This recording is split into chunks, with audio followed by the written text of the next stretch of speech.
Hey ladies, I apologize for not making videos. I've been I've been really not motivated to do jack. So I haven't been really reading a lot. I've been reading a little bit when I'm at work, um, which I read 20 pages and then I'm done. But slowly but surely I finished The Unwomanly Face of War, which was my real pick. And I already explained what it was about, but it's an oral history of Soviet women's experiences in World War II. Um, these are stories of frontline soldiers, nurses, pilots, partisans, snipers, engineers, sappers, tank drivers. The list goes on and on and on. And this is a book that captures a war unbeknownst to most, one that focuses on private tragedies rather than military strategies or sanitized narratives. Alexievich interviewed over 500 women, and so many of these women would tell her, I knew someone would come eventually to hear our stories. Fuck. Can, can you believe almost 1 million women were in the Red Army? And the idea of erasing 1 million stories is mind-boggling to me.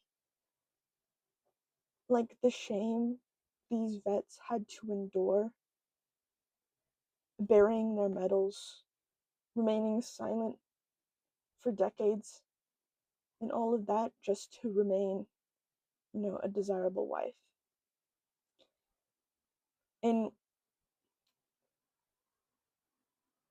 what disgusts me the most, thinking about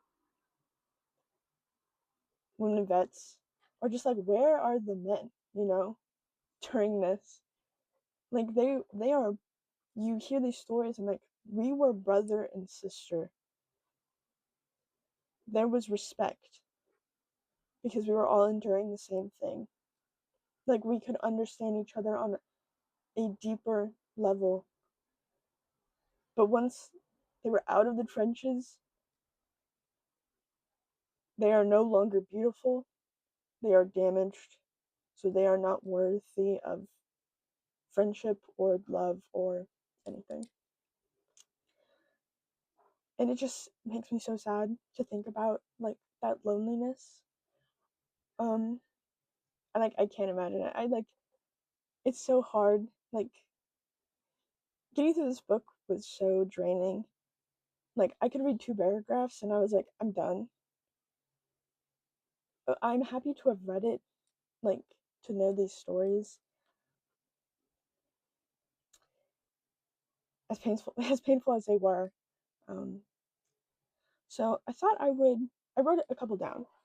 So there's a couple things stories that I wanted to mention. Here's a quote. I don't like books about war, about heroes.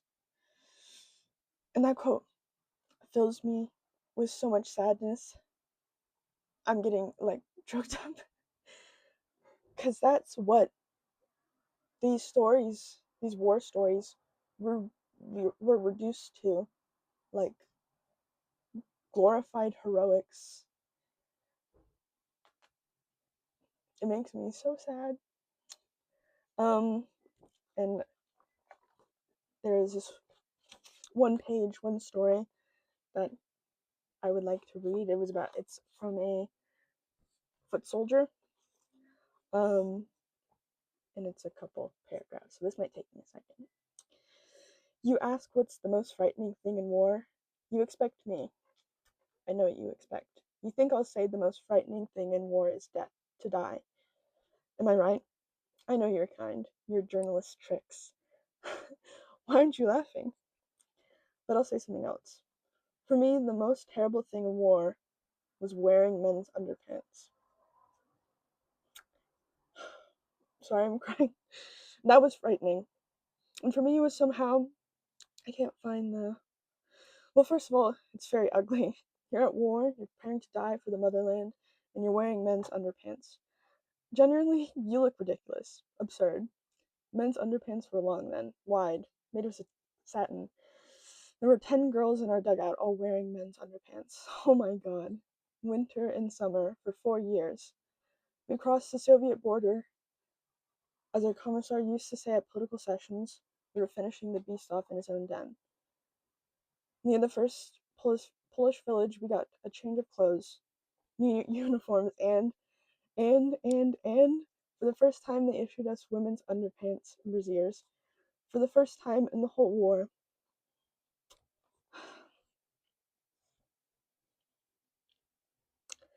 I'm okay. Well, of course, we saw normal women's underwear. Why aren't you laughing? You're crying. Why? So it's just stories like that. Sorry. I think I'm about to start my period. I'm getting really emotional. But that, that fucked me up. Sorry, I'm touching the mic. That fucked me up so much. Because it's just like, it's like the simple things, you know? And I'm just thinking about, you, as these women are telling their stories, they sort of comment on Alexievich's, like, response and how emotional she gets. I can't imagine the toll that it must have taken to listen to these stories, to record them. The fight she had to endure to get this book published. It makes me so sad. There's also this woman commander of a sapper platoon, and that one really, like, what's the word? It really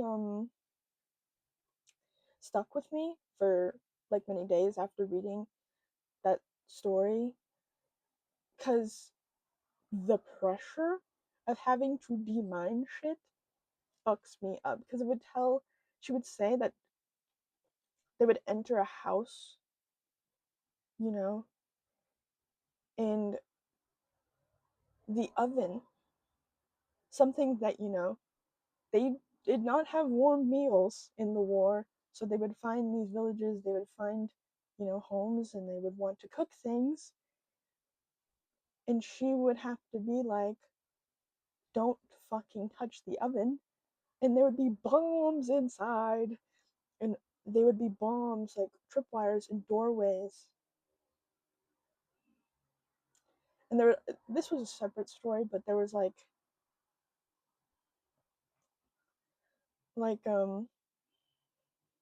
there'd be like mines and boots and just shit like that. And even like after the war was finished, there's still fucking mines everywhere. So their war did not end on May 9th. They still had to go do shit. And the idea of doing that makes me sick. I do not want to go to war. I learned that. I learned I didn't want to experience that. So yeah, I finished The Unwomanly Face of War, which then I'll be able to spin the wheel. But first, I not only finished this, I started reading another book. I started reading Pedro Páramo by Juan Rulfo. This was given to me by Jenny. Thank you, Jenny. This was really funny because my boss and her went to Ashland to go to the Shakespeare Festival. And they went to a couple bookstores up there, and they had to, like, if you know me, I have a lot of books. And with the amount of books I have, I'm very picky about the ones I do read.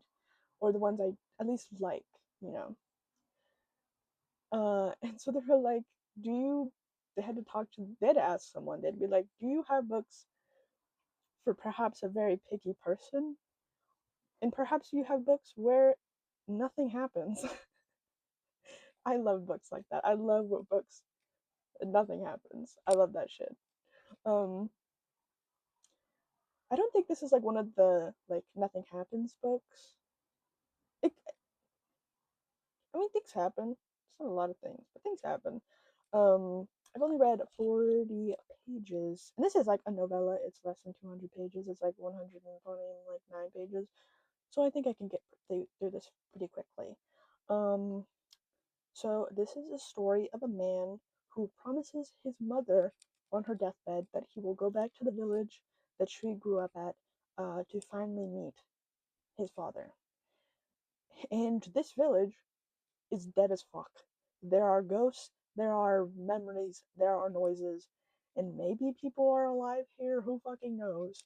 Um, and time is constantly shifting. We are thrown into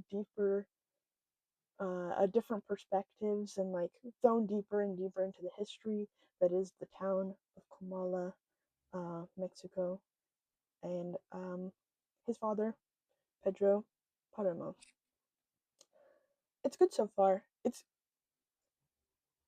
hard to keep these people together because you are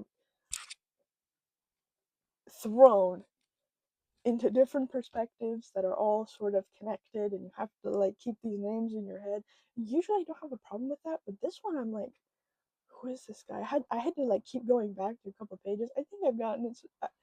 I think I got it all in here, but it took me a couple sections, and usually I don't experience that.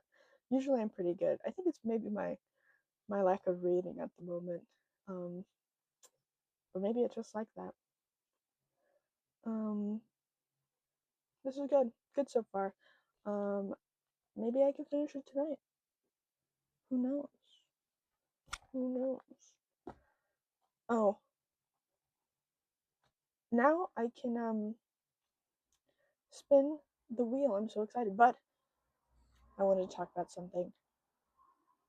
With further research, I realized the Unwomanly Face of War was technically not published in 83.